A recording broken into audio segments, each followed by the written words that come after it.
okey. Kadang-kadang kalau perempuan tu masih dalam umur yang boleh mengandung, bila dia mengandung, dia boleh menyebabkan anak kandungan tu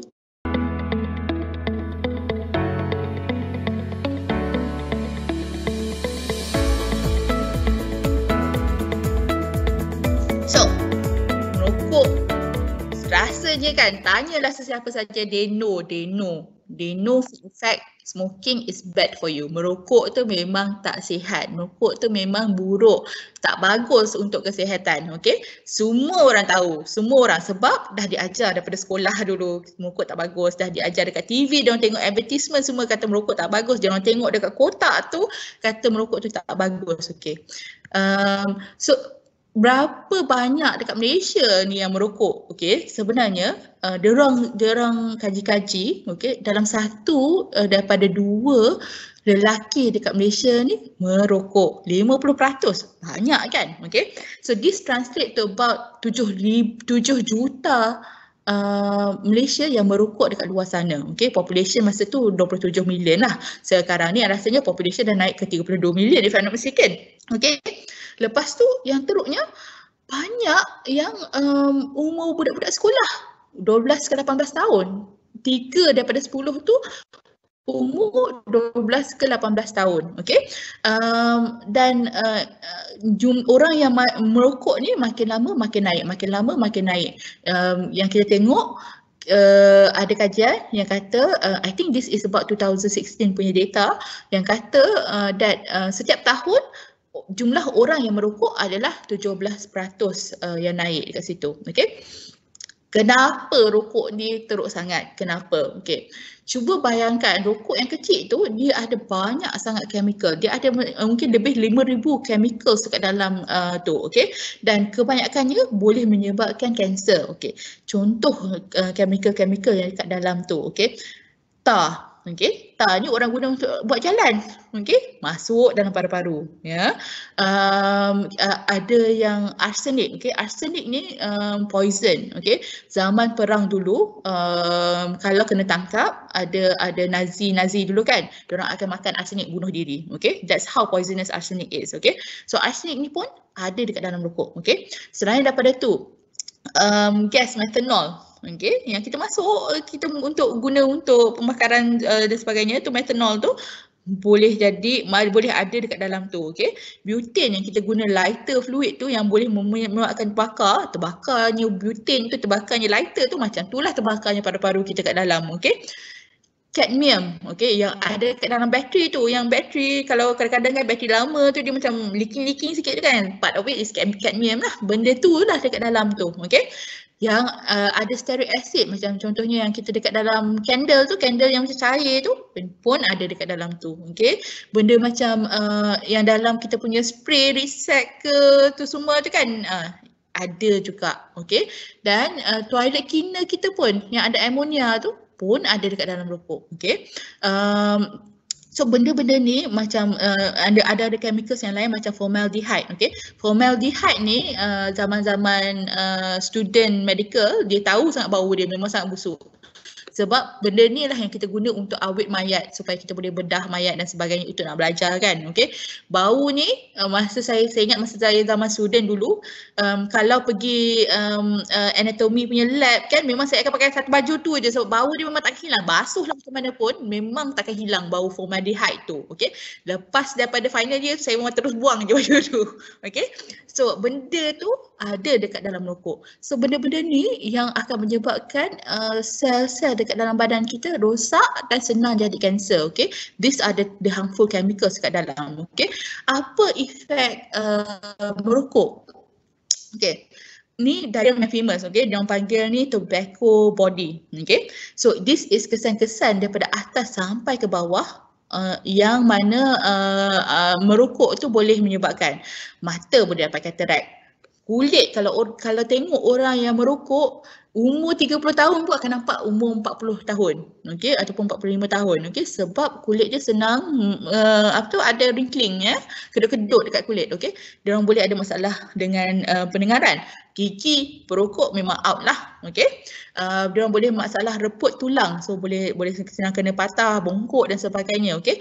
Masalah jantung, okey. Kanser tu sebenarnya daripada atas sampai ke bawah, mulut, tekak, hidung, paru-paru, kanser breast cancer, usus cancer, bladder cancer, prostate, semua kanser-kanser tu, cervical cancer juga pun boleh disebabkan oleh rokok. Okey. Selain daripada tu, dia orang boleh ada masalah paru-paru macam emphysema, COPD dan sebagainya yang kita cakap. Okey. Dia orang boleh ada ulcer perut. Tangan diorang tu boleh jadi hitam-hitam disebabkan bila merokok dia ada masalah dengan saluran darah. Saluran darah tu senang dapat atherosclerosis ataupun plak-plak yang melekat dekat tepi-tepi menyebabkan saluran tu jadi sempit. Bila jadi sempit, darah tak boleh mengalir. Bila darah tak boleh mengalir, jari-jari akan mati. Okey. Diorang boleh dapat Buerger's disease, maksudnya darah tu tak mengalir dengan betul dekat kaki, so diorang senang penat. Bila jalan sikit dah rasa penat dan sebagainya. Okey. Tapi yang paling penting, yang paling orang tahu adalah stroke, angin ahma dengan masalah dengan jantung, ya. So efek merokok tu memang sangat banyak untuk perokok. Okey. Risiko dekat second hand smoking macam saya kata, it increases by about 20 to 30%. Okey. 0.2 kali ganda dalam 0.2 kali ganda ke 0.3 kali ganda lah untuk orang yang ada second hand smoking. Okey. Kalau perokok sendiri, they increase by about 20 times. So kalau theoretically tengok kat situ, nampak macam perokok risiko dia lebih. Okey. Tapi macam saya kata, dia depends. Second hand smoking ni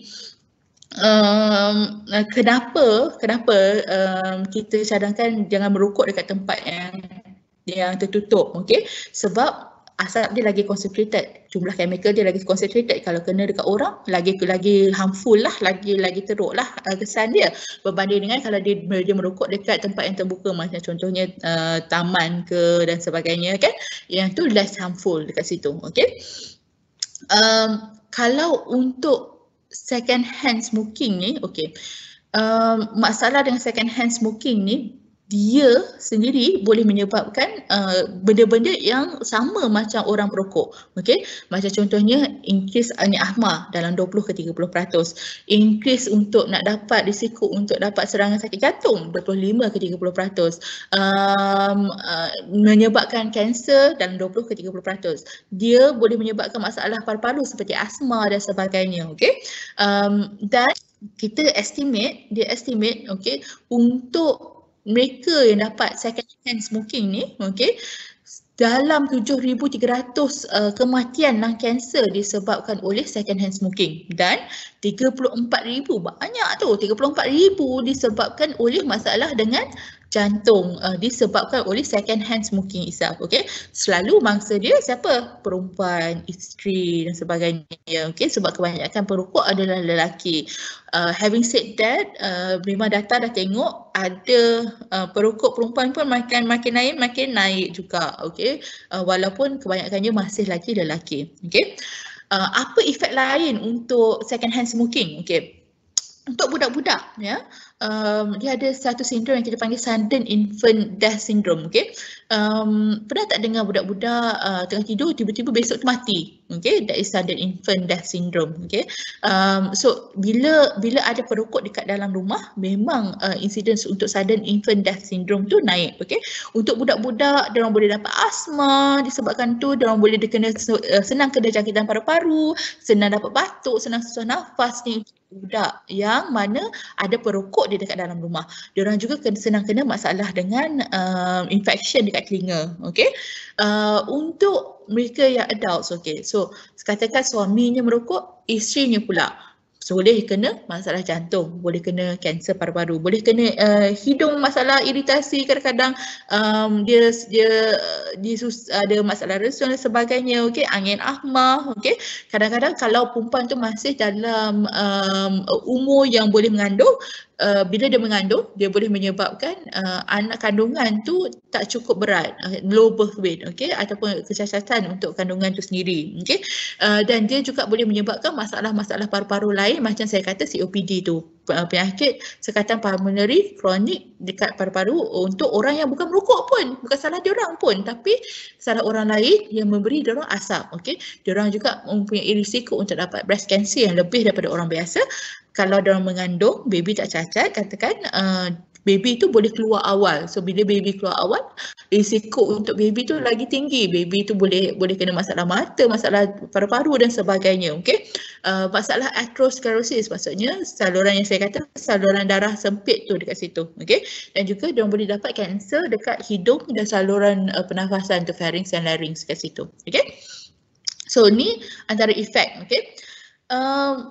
Tahu tak sebenarnya bukan sahaja kalau kita direct hidu asap rokok tu yang membuat masalah. Ada sesuatu yang kita panggil third hand smoking. Okay, so perokok, okay, and then you get perokok pasif dekat situ, second hand smokers. Okay, so isteri dia katakan suami dia yang perokok, isteri tu dan anak-anak tu adalah second hand smoking.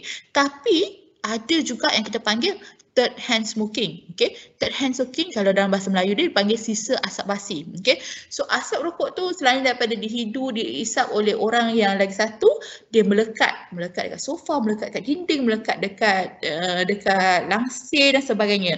Pernah tak masuk macam kalau you bukan merokok kan, you pergi dekat hotel, tapi hotel tu dia kan ada kadang-kadang dia request non-smoking room dengan smoking room. Okay, pernah tak macam tak adalah non-smoking room dah habis tapi masuk smoking room. You bau dekat situ, there is a kind of odor, a kind of smell perokok dekat situ yang ada. Okay, that is what it is called third hand smoking. Okay, lap lah macam mana pun, bersihkan macam mana pun, hilangkan bau macam mana pun, it is still there, and studies have shown that dia boleh ada dekat situ for bertahun-tahun lamanya. Okay, masalahnya bila ada partikel-partikel ni, bila terkena, macam contohnya baby katakan, okay, ayah dia merokok dekat tempat lain kan, tapi lepas tu baju ayah dia masih lagi ada kesan-kesan rokok, so that is third hand smoking kat situ kan, baju dia letak kat bawah, lepas tu anak dia datang cium-cium dekat baju tu. Okay, third hand smoking. Okay, not just second hand smoking. Maksudnya walaupun dia rokok tahu, tapi anak dia masih lagi terdedah dengan risiko smoking tu sendiri. Okay, so that is third hand smoking. Okay, bukan sahaja second hand smoking tapi third hand smoking, dan risiko orang yang third hand smoking ni sama dengan second hand smoking, sama, exactly the same. Okay, sebab tu kerajaan sekarang buat kata dekat kedai makan tak boleh ada orang yang merokok. Kenapa? Sebab bila rokok, kesan dia datang dekat atas meja. Atas meja kita pegang, lepas tu kita makan dan sebagainya. Benda tu masuk dekat dalam badan kita. Okay, so we are third hand smoking. Okay, especially dekat kedai mamak kan, dulu orang suka lepak dan merokok dekat situ kan. Okay, so that is third hand smoking. Okay, vaping, tadi ada question about vaping. Okay, yes and no was my answer. Okay, vaping ni memang dia kandungan dia kurang benda-benda yang macam tar, ada certain chemical dekat dalam rokok tu yang memang kurang kandungan dia dekat dalam vaping. Tapi dia bukan saja air dan perisa, okay? Dia ada benda-benda lain juga yang dekat dalam tu yang juga dangerous, yang boleh menyebabkan kanser. Benda-benda macam formaldehyde, kandungan dia lebih. Okay, formaldehyde yang saya kata untuk awet mayat tu, okay? Benzin yang kita guna, okay? Dia ada heavy metals, lead, cadmium, okay? Semua ni masih ada lagi dekat dalam vaping to itself, okay? Kenapa saya tak berani nak jawab sepenuhnya? Sebab untuk zaman dulu masa rokok baru keluar, okay, untuk orang nak tahu rokok tu kesan dia, makan masa kajian tu makan masa 15 ke 20 tahun dan mungkin sampai 50 tahun untuk nak tahu betul-betul yes, this is linked. Okay, so macam mana selalunya doktor ataupun para saintis nak buat kajian, dia ikut golongan ni, golongan A merokok, golongan B tak merokok, dia ikut, dia tengok siapa yang dapat kanser, siapa yang dapat masalah jantung dan sebagainya. Benda tu proses jangka masa panjang.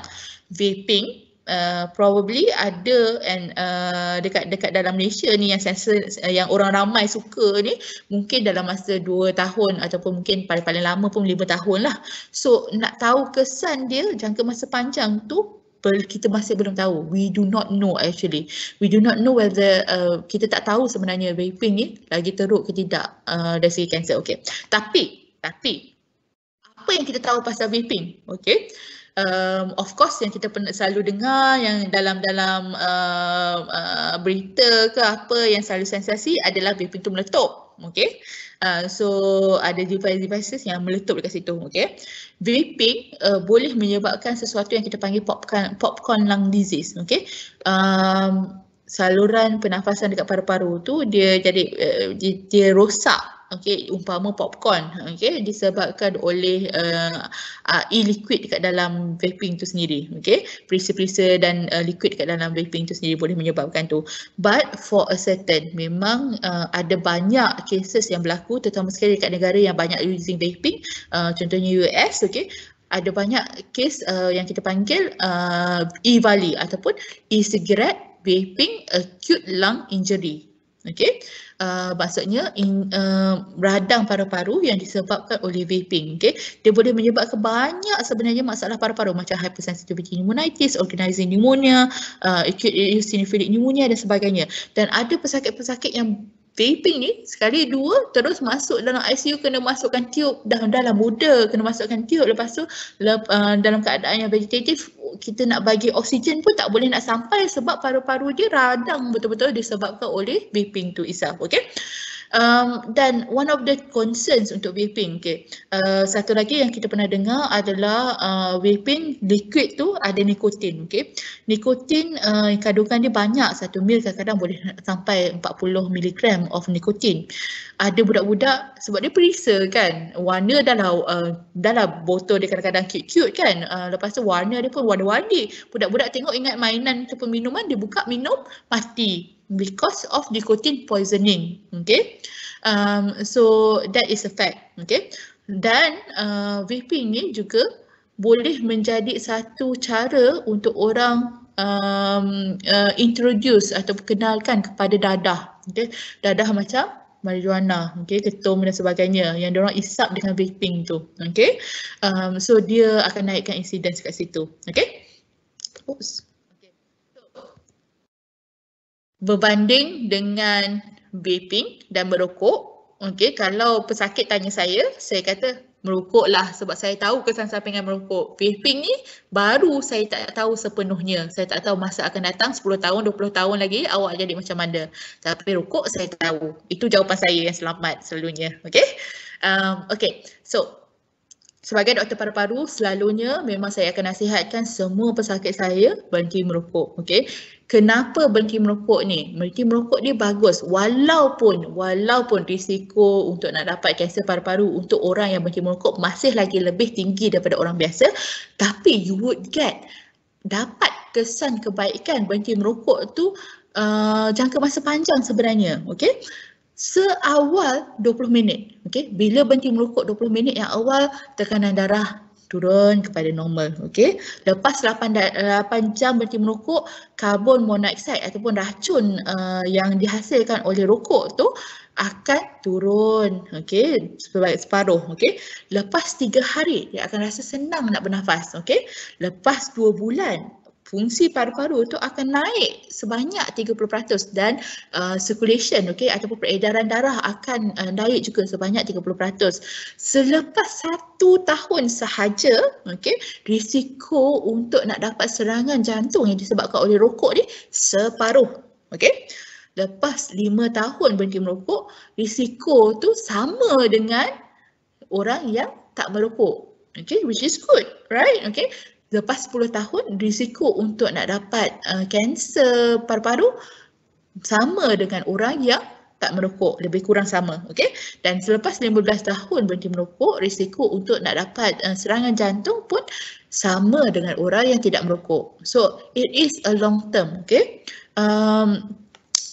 Okay, so tadi ada soalan macam mana nak berhenti merokok. Okay? Saya tahu susah nak berhenti merokok. Kepada perokok-perokok yang dekat luar sana, saya tahu memang anda struggle nak berhenti merokok. Okay? Kenapa? Sebab nikotin tu sendiri. Okay? First of all, nak berhenti merokok ni bagi orang yang nak menolong orang nak berhenti merokok, katakan you have your partner, suami ke ataupun kawan ke yang nak tolong dia untuk nak berhenti merokok, ataupun you sendiri nak berhenti merokok, kena tahu kita dekat peringkat mana. Okay? So ada untuk any behavioral changes lah sebenarnya. Okay, kita ada pre-contemplation maksudnya dia masih lagi terfikir-fikir, macam nak berhenti merokok, macam nak, tapi tak nak lah macam tu. Dia macam tak terfikir betul-betul lah. Contemplation ni maksudnya dia tengah terfikir, nak ke tak nak, rasa macam nak lah tapi boleh ke, rasa macam nak lah macam tu. Okay, dan kalau dia dah boleh move on daripada peringkat ni, dia kata okay, yes, I can do it. Okay, dan dia boleh prepare. Okay, lepas dia dah prepare, dia buat action tu untuk nak berhenti merokok. Okay, tapi masalahnya ramai kecundang dekat sini, dia orang tak boleh nak maintain. Okay, dan bila diorang tak boleh maintain, diorang akan relax. Maksudnya dah merokok balik semula, dah berhenti. Banyak pesakit-pesakit yang saya pernah jumpa, dia kata, doktor, bukan saya tak pernah cuba, saya dah cuba tapi teruklah doktor, saya lepas sebulan tu saya merokok balik semula. Okay, that's common. Okay, that's okay, sebab nanti saya terangkan kenapa. Okay, so macam saya kata, semua merokok ni, kalau tanyalah perokok-perokok mana-mana, 70% akan kata, yes, I want to stop. Okay, dalam separuh daripada tu akan cuba nak berhenti. Okay, tapi malangnya hanya 1 ataupun 3% saja yang succeed sendiri. Okay, kenapa diorang susah sangat nak berhenti merokok? Sebab nikotin tu. Okay, so nikotin ni adalah sejenis chemical yang mana dia pergi ke otak. Okay, dia akan bind dekat reseptor dia pergi kat otak, dia duduk kat situ, dia cakap dengan otak tolonglah rasa tenang. Okay, dia bagi release chemical yang akan buat kita rasa tenang aja. Sebab tu orang rokok, kalau dia rasa marah kan, dia hisap rokok, dia rasa tenang. Okay, that's the reason why. Okay, it's the nicotine. Okay, so selalunya orang dah start smoking, okay, dia cuba nak berhenti smoking, okay, tapi dia dapat withdrawal tu sebab otak dah rasa macam biasa, oh saya kena ada nikotin untuk nak rasa feel good. Okay, so bila dia tak dapat nikotin ni, I don't feel good. Dia dah ada send alert dekat situ, dekat otak. So apa yang terjadi? Dia merokok balik semula sebab dia rasa macam I don't feel good. Okay, macam mana nak tahu sama ada seseorang tu dependent ataupun tidak kepada nikotin? Sebenarnya ada questionnaire yang kita panggil Fagerstrom. Okay, bila isi questionnaire ni, kalau dia tinggi skor dia dan 7 ke 10, maksudnya dia sangat dependent kepada berokok, dia sangat dependent kepada nikotin. Okay, orang yang kurang daripada 4 points tu, maksudnya dia taklah dependent sangat kepada merokok. Selalunya mereka tu macam social smoking for example. Okay, yang tu diorang tak dependent kepada merokok, diorang tak ketagih kepada nikotin tu itself. Okay, kenapa ni penting? Sebab orang yang dependent kepada nikotin, dependent kepada chemical ni, nikotin ni, perlukan bantuan lebih. Maksudnya mungkin dia perlukan bantuan dari segi ubat-ubatan dan sebagainya untuk nak berhenti merokok. Dia tak boleh nak buat sendiri sebab the withdrawal tu akan lebih teruk. Okay, so apa symptoms nikotin withdrawal? Okay, saya ada banyak pesakit, dia kata, oh doktor, kalau berhenti saya ada itu kawan saya berhenti merokok terus mati. Tak ada sebenarnya, bukan macam tu. Okay, kemungkinan dia berhenti merokok tu pun dia dah sakit dan dia ada penyakit dekat situ. Okay, it's not related to death. Okay, tapi memang berhenti merokok akan ada rasa withdrawal. Okay, withdrawal tu kadang-kadang dia ada banyak benda. Dia akan rasa resah, gelisah, dia akan rasa depressed atau kemurungan. Kadang-kadang dia rasa macam nak marah aja. Okay, dia tak boleh nak concentrate sebab otak dia dah terbiasa dengan nikotin ni. Okay, dia rasa macam gian sangat, macam orang yang putus kekasih kan. Orang yang putus kekasih itu dia rasa macam rindu angau tu. Angau tu kepada rokok tu masih ada. Okay, ataupun dia tak boleh nak tidur disebabkan oleh masalah rokok. Dia naik berat badan. Kadang-kadang apa yang terjadi dengan perokok ni bila dia berhenti, sebab dalam saluran pernafasan kita panggil, kita punya cilia, kita punya penyapu. Okay, penyapu ni bila orang merokok dia jadi standstill, dia tak boleh nak apa-apa dah. Okay, bila merokok dia dah fungsi. Okay, dia berfungsi, dia boleh sapu balik semua kahak-kahak, lendir-lendir, chemical yang ada dekat dalam paru-paru tu yang menyebabkan orang tu mungkin batuk lebih daripada biasa. So orang rasa macam, oh I berhenti rokok tapi I batuk lagi teruk. Okay, it is not permanently you akan batuk teruk macam tu. Okay, dia akan jadi better. Okay, I always tell my patients, Okay, saya selalu kata saya, kalau berhenti merokok, be prepared 2 minggu tu memang akan teruk. Okay, 4 minggu you akan rasa teruk juga. After 4 weeks, lepas 4 minggu, you will feel it is much easier. Okay, so tahan 2 minggu, lepas tu tahan lagi 2 minggu, insyaAllah it will get better. Sebab symptoms macam contohnya poor concentration, tak boleh nak concentrate, okay, rasa pening-pening, rasa batuk tu, tidur tak boleh terganggu, semua tu hanyalah selalunya bertahan selama 2 minggu. Okay, benda macam rasa agitated, murung tu mungkin selama 4 minggu. Tapi kebanyakan orang yang berhenti merokok, orang merokok ni sebenarnya dia tak ada selera makan sebab satu, dia dah rasa cukup dengan yang tu. Nombor dua, hidung dia, bau dia kurang, rasa dia pun rasa kurang. So dia tak ada selera nak makan sebenarnya.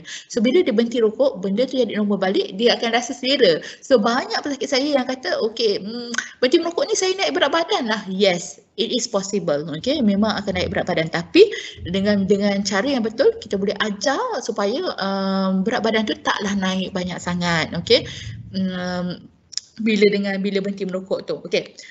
Macam mana nak berhenti merokok? Okey, soalan yang paling famous, banyak orang tanya yang pasal ni, macam mana nak berhenti merokok. Okey, tahu tak sebenarnya kita punya kerajaan ada inisiatif yang panggil M-Quit Service. Okey, M-Quit Service ni adalah satu servis yang mana you boleh dapat nasihat untuk nak berhenti merokok, even ubat-ubat yang tertentu untuk nak berhenti merokok. Okey, so boleh pergi kat jomquit.muh.gov.my. Okey, so satu cara.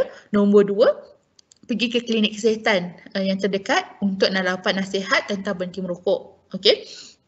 Tapi kerajaan ada juga keluarkan 12 petua berhenti merokok, the 12M. Okey. 12M melengahkan. So rasa selalunya macam orang berhenti merokok ni dia akan teringat dekat rokok. Dia tak boleh nak concentrate. Kalau orang tu kerja kan memang dia tak boleh nak concentrate sebab dia rasa angau sangat dengan rokok tu. Okey. So melengah-lengahkan. Okey, contohnya macam okey, tak apalah, bagi 5 minit lagi lah. Dia rasa nak rokok sangat. Dia cuba melengahkan 5 minit lagi. Tunggu lagi 5 minit, tunggu lagi 5 minit sampai dia boleh, selama mana yang dia boleh untuk tahan tu. Okey. Ataupun dia cuba meminum air. Okey. Tarik nafas panjang. Okey, cuba menyibukkan diri. Bila you sibuk, you tak boleh nak fikir sangat pasal rokok, tak ada masa nak merokok. Okey. Ataupun kunyah sesuatu, contohnya chewing gum, buah-buahan, benda yang sihat. Janganlah mengunyah karipap ke meruku ke, memanglah berat badan akan naik, sure punya. Okey. Meregangkan otot, buat a bit of stretching macam tu. Okey. Menjauhkan diri daripada orang-orang yang merokok. Okey.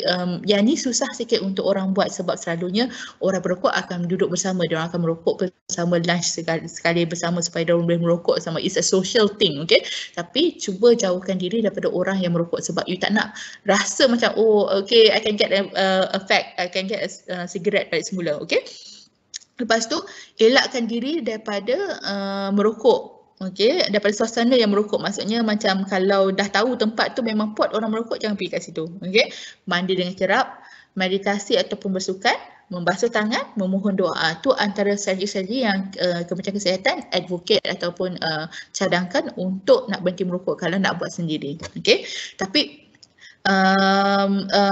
benda yang lain macam contohnya apa yang kita boleh buat, contohnya kalau macam rasa craving tu, okey, untuk nak merokok, rasa crave, tunggu kejap, pergi berjalan ke, distract, buat sesuatu yang lain untuk nak cuba berhenti merokok. Okey, kalau rasa macam marah, rasa macam benda sikit macam orang tersepak kaki sikit pun rasa macam nak mengamuk, macam itulah contohnya kan, contoh.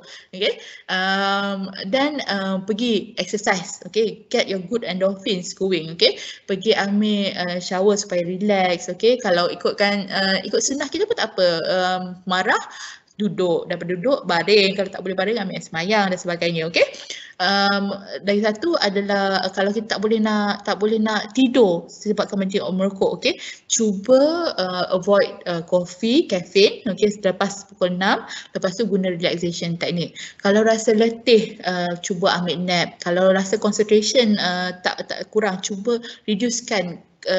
Tengok balik schedule, ada benda tak yang kita boleh turunkan, buat mungkin minggu depan supaya when we are better, for example. Okay, kalau rasa lapar, minum air ataupun ambil snack yang low calorie, okey. Kalau batuk for example, minum air banyak, okey, ataupun setengah-setengah cough syrup pun boleh membantu juga. Kalau rasa ada setengah orang ni dia kata saya berhenti merokok, saya tak boleh nak membuang dah doktor, sebab saya selalunya kalau nak membuang tu saya start rokok, lepas tu membuang kan, dia rasa constipated. Minum air yang banyak, makan buah-buahan ataupun fiber yang banyak dalam pemakanan, dan exercise juga, itu akan membantu dari segi constipation, okey. Tapi dekat luar sana sebenarnya bukan sahaja you don't have to struggle alone, okey. I want to tell, saya nak bagi tahu semua perokok janganlah struggle seorang-seorang, sebab ada banyak cara untuk doktor tolong korang untuk nak berhenti merokok, okey. Antara bendanya nikotin gum. Nikotin gum ni sebenarnya tak perlu prescription, you boleh beli je daripada farmasi. Farmasi boleh ajar, dan nikotin gum ni ada banyak dos, okey. Dos yang rendah untuk mereka yang merokok kurang daripada 25 batang rokok sehari. Dos yang tinggi untuk mereka yang merokok lebih daripada 25 batang sehari. Okey, nikotin ni dia walaupun nama dia chewing gum, tapi dia bukanlah makan macam tu saja, okey. Cara nak makan dia, masuk kunyah, okey, sampai dah keluar rasa yang kuat tu, okey, pak, letak dekat tepi ni, dalam ni, letak kat situ, pak, sampai dia hilang rasa ataupun dalam 1 minit, lepas tu kunyah balik semula sampai dia ada rasa, pak sebelah lagi satu, okey, dan ulang, okey. Lepas 30 minit buang, okey. That's how you use your nicotine gum, okey. Bila nak guna, bila rasa macam nak rokok lah, okey, ambil 1 gum, okey. Ataupun cuba dengahkan 5 minit, nak sangat rokok, then you take your chewing gum, okey. Itu satu, okey. Ada setengah orang yang mana dia memang merokok 2-3 kotak sehari, dan mungkin dia perlukan nicotine patch. Maksudnya nicotine patch ni dia bukan, kalau nicotine gum ni dia ambil bila perlu, nicotine patch ni dia lekat, dia akan release hampir 23 jam macam tu, supaya orang tu boleh sentiasa ada nikotin berterusan, okey. Dan ada satu ubat yang kita panggil Champix kat Malaysia ni. Dekat klinik kesihatan pun ada, okey. Dekat mana-mana klinik berhenti merokok akan ada Champix ni, okey. Champix ni apa dia buat? Okey. Ingat tak saya kata pasal nikotin tu? Nikotin pergi kat otak, dia cakap dengan otak tolonglah relax, tolonglah keluarkan feel good chemical ni, okey. Champix ni dia lekat dekat tempat yang sama dengan nikotin tu, tapi dia tak bagi apa-apa kesan, okey. So bila orang rasa rokok, dia macam tak rasa shock lah, tak rasa tenang lah, tak rasa apa-apa bila merokok tu. Lama-lama dia buang rokok, okay. So that is Champix, okay. So yang tu adalah benda-benda yang kita boleh tolong untuk perokok-perokok, okay. This is my tips, okay. Kalau nak katakan banyak my patients, pesakit-pesakit paru-paru saya yang nak berhenti merokok, okay. Apa yang saya cadangkan yang pertama sekali, okay. Kena nak. You have to have your determination. Kena ada rasa nak, datang daripada diri sendiri. Bukan sebab orang suruh, bukan sebab doktor suruh. Nekat kena keluar, okay. Tanpa nekat, I assure you, saya jamin, you will fail, okay. Nekat ni kena kuat, okay. Nombor 2, you kena ada a bit of ilmu tentang apa kesan-kesan lepas berhenti merokok. Bukan kesan baik dia, tapi kesan buruk dia. Macam contohnya, okay, berhenti merokok, saya tahu saya akan cepat marah, saya tahu saya akan kuat makan, saya tahu saya akan rasa gelisah, saya akan mungkin sakit dada, akan batuk-batuk. So you know that already. Bila dah tahu tu, lagi senang bila you tempuh that journey untuk nak berhenti merokok tu, you tahu, okay, this is common, this is normal, tak apa, dia akan hilang, okay. That's why knowledge is important, okay. Nombor 3, in anything you want to do, in any change that you want to do, the big why itu is important, okay. Kenapa nak berhenti merokok, okay. Buat antara sebab-sebab yang paling kuat untuk nak berhenti merokok adalah kerana diri sendiri, okey, bukan sebab orang lain.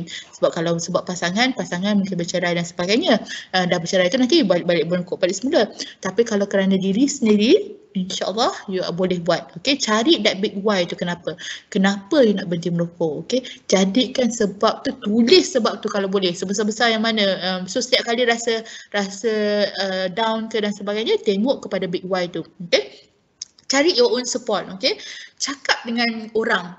saya nak berhenti merokok ni. Okay, kenapa kena cakap? Supaya orang-orang tahu yang dia orang boleh support you, your family, your friends, kawan-kawan, ahli keluarga semua boleh support you, tolong you untuk berhenti merokok. Okay, dan bila cakap okay, saya nak berhenti merokok, orang yang merokok tu pun akan rasa segan nak ajak you untuk nak merokok. Daripada diorang tak tahu, diorang ajak, jomlah merokok, kan? Okay, so support is important. Okay, timeline, tetapkan tarikh. Okay, banyak orang yang nak berhenti merokok ni, masalah dia bila dia nak berhenti merokok tu dia kata okey saya nak perlahan-lahan doktor, saya tak boleh lah sudden. Okey, tak apa, boleh. Tapi dia tak boleh, tak berjaya. Dia turun daripada 5, dia turun 4, lepas tu 3, lepas tu maintain 3. Okey, sebab dia tak ada deadline ataupun timeline dia.